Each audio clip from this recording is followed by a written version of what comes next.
we have you covered. We've had crews in the field covering Florence beginning the moment the massive storm posed a threat. WRAL News at 6 starts now. And good evening, and thank you for staying with us. 30 hours of continuous coverage in the books, and we'll be here for the duration. I'm David Crabtree. And I'm Deborah Morgan. The top headline at this hour, Florence has become a deadly storm in North Carolina. So far, 4 deaths, possibly 5 we're hearing, have been attributed to the storm. So far, some of the strongest images we have seen to date have come to us out of New Bern. No doubt that area is getting a 1-2 punch from the rain and then the storm surge. Our crew this morning followed rescue teams as they brought people out of the high waters. Between 5 o'clock yesterday and 2:30 this afternoon, 250 people have been rescued, their animals as well. They still have more than 130 calls for service as of 2:30 this afternoon. 60 water rescues were still needed. Adam Owens joins us live from New Bern now with a first look at some of the damage left behind. And Adam, it is extensive. Just can't get over the fact that it's still raining. Folks there must be thinking, when will the sun ever shine again? Wow. Adam Owens reporting live in New Bern. Adam, thank you. And now to a developing story unfolding in Wayne County. In the past hour, we have seen multiple water rescues there. A scene playing out across North Carolina. Sarah Kruger is live in Goldsboro, where multiple water rescues have been going on in Wayne County. This is an area devastated by Floyd and Matthew, and here they go again, Sarah.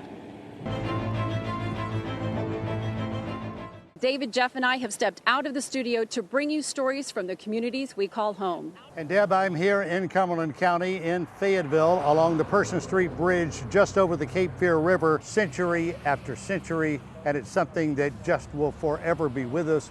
All they are hoping for here is that the people who have been in harm's way, who did not evacuate, will be okay when this river is at its highest.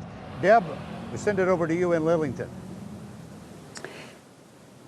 David, I'm upstream from you in Lillington. We're in the Keith Hills subdivision.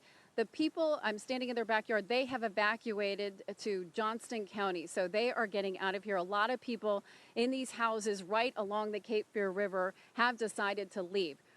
During Hurricane Florence, I met a woman who lived under a bridge until floodwaters forced her out. Her name is Judy. She survived the hurricane, and now she's trying to survive life, a life filled with struggles. I got a soap and some washcloths. I managed to get a pair of boots. Everything she owned was in this grocery bag or on her back. Many of you asked about her. Word got around, and then she found me. I'm so glad you can still laugh. Yeah, God is still good. One of the remarkable things about that encounter yesterday, Deb, and it was the same when I met her 2 months ago, she didn't ask for a thing. She's trying to be self-sufficient as best she can. It's a story about homelessness. It's around us. People seem invisible to us all too often. Her story is a reminder of how fortunate each of us is, particularly in this season of giving. She has found some generosity in the people who have given her food and a car to sleep in at least. Yes, so there are people reaching out to help. help. Yes, and people will ask, how can we help? And we continue to say the best way to help. We trust the Red Cross, we trust the Salvation Army, and if you want to help, give through those organizations. Yeah. Coverage you can count on. This is WRAL News. Right now on WRAL, a former Orange County Sheriff's deputy is seeing one of his oldest cases through to completion, even though he's retired. Thank you for joining us. I'm Deborah Morgan. And I'm David Crabtree. The investigator, Jim Horn, was new to the Orange County Sheriff's Office in 1998 when this whole thing began.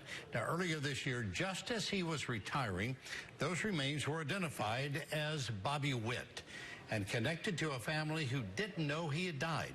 WRAL Sarah Kruger joins us live now to tell us about the final act Horn is doing for the victim's family. Sarah, what a remarkable story. Sarah Kruger following this case live in Orange County. Thank you, Sarah.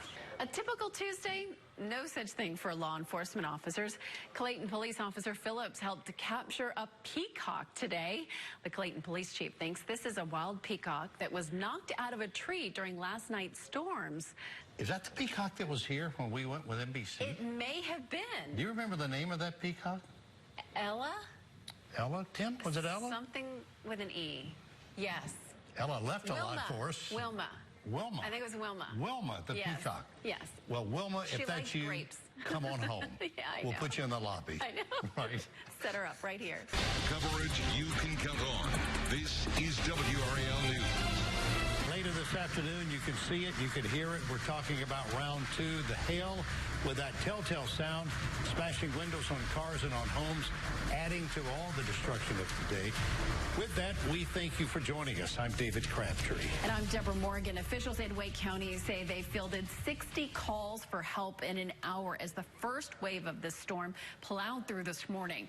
And with all the damage we're seeing, we're happy to say we have no reports so far of any people being hurt. Which is still hard to believe. Well, the first round of storms we saw this morning left their mark on the eastern part of Wake County.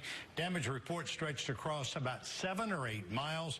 We have crews checking on the pockets of damage in that area. And our team coverage begins with Gerald Owens live in Wendell. Gerald.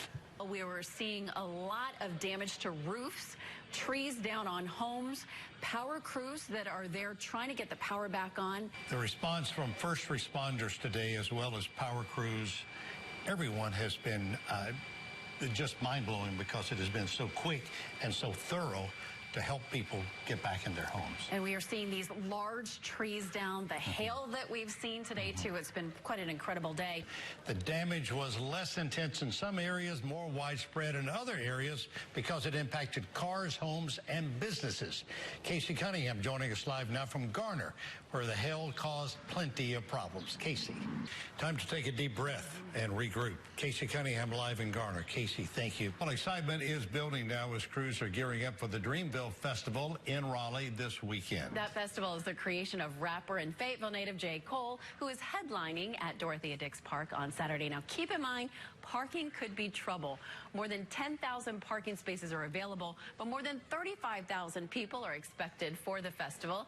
WRAL's Naya Harden explains what you need to know before this weekend. Naya Harden live in Raleigh, and welcome to WRAL, Naya. So glad to have you with us. All right. Hackers just want to steal our personal information. They don't care where they get it. And so don't think your data breaches are limited to large companies with millions of users.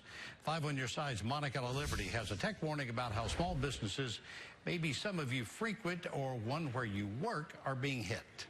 Good advice. Monica, thank you.